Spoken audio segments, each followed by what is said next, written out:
1, 9, 7, 1, 1, 6, 1, 6, 15.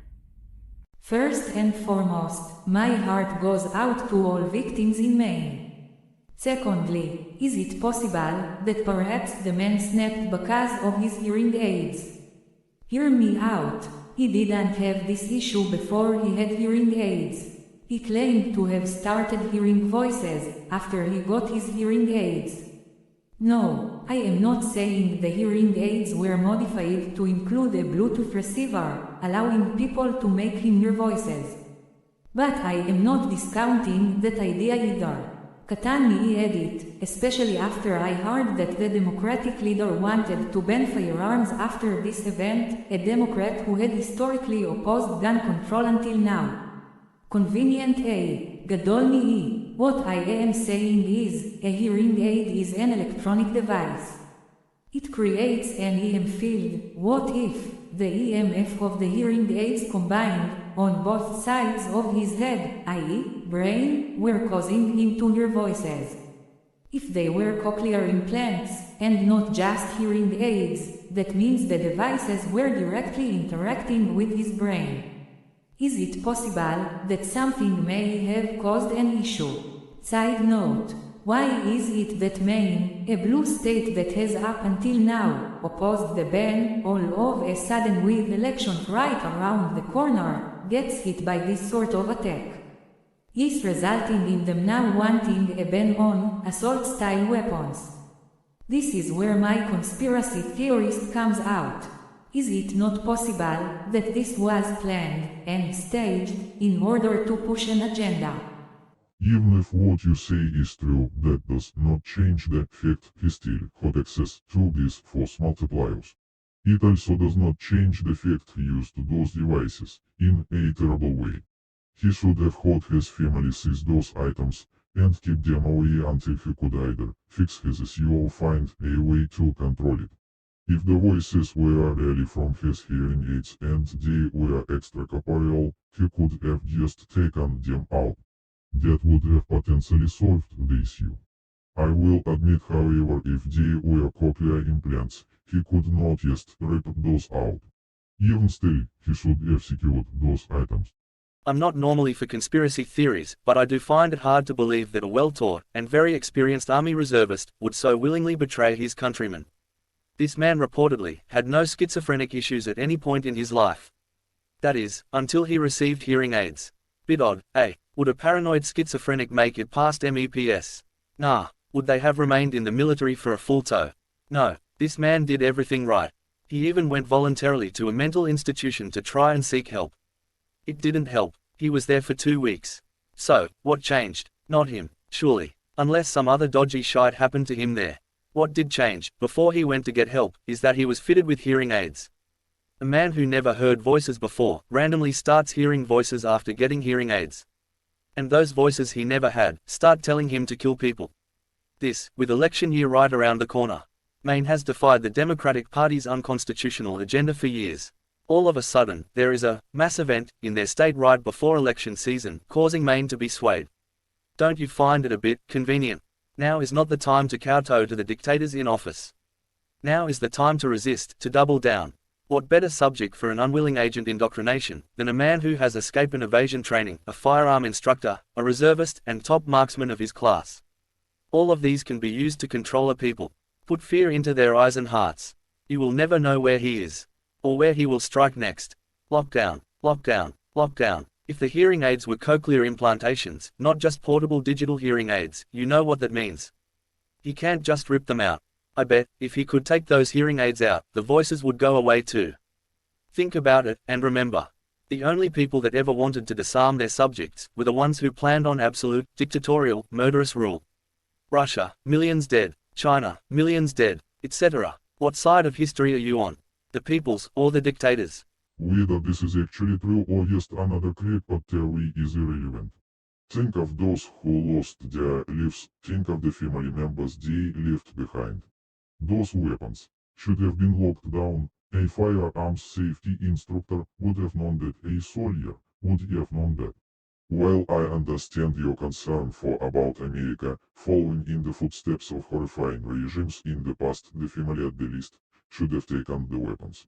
I do not support the disarming of the abiding citizens, but steps should have been taken. I agree, the family should have taken his weapons. But I still believe Maine's response is a terrible idea. Disarming the populace is not the answer.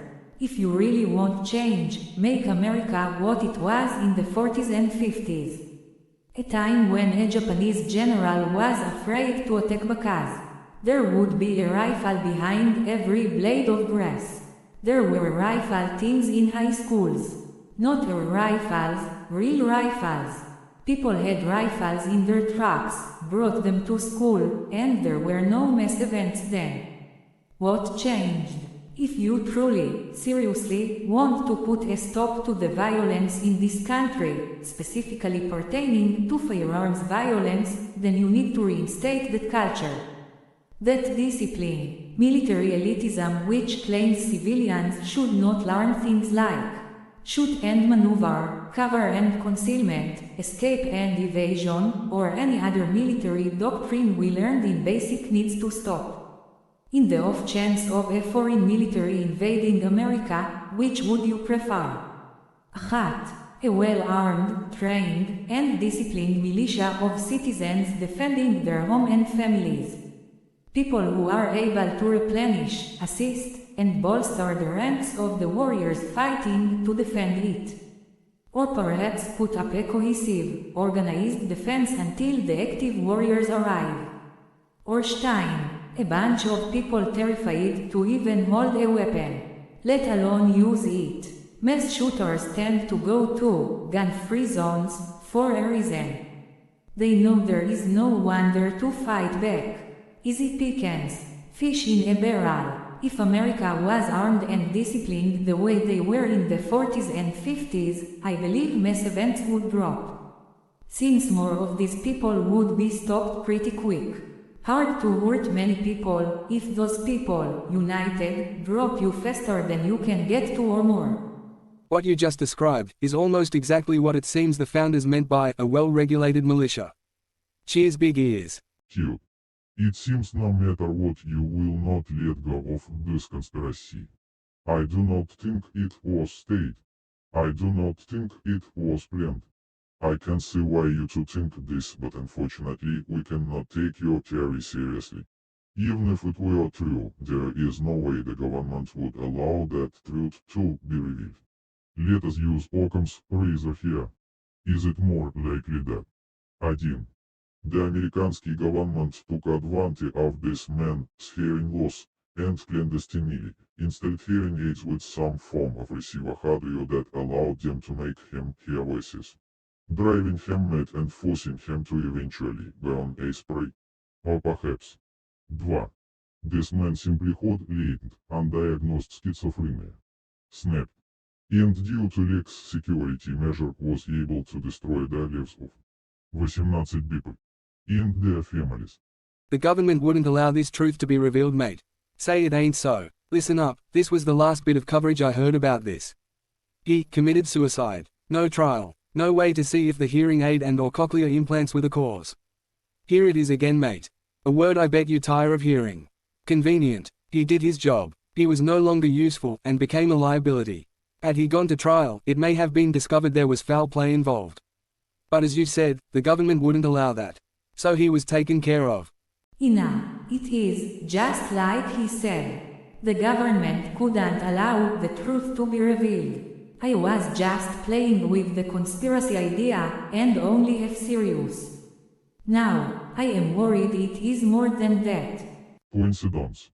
And a perfectly reasonable and acceptable response from a man who was plagued by imaginary voices. A man who in a moment of lucidity realized what he had done.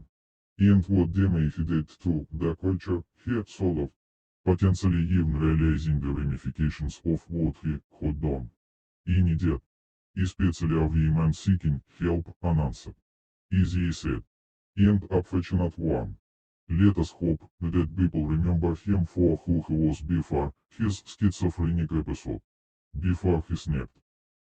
2, 5, 7, 1, 1, 18, 2, 5, 6, 8, 9.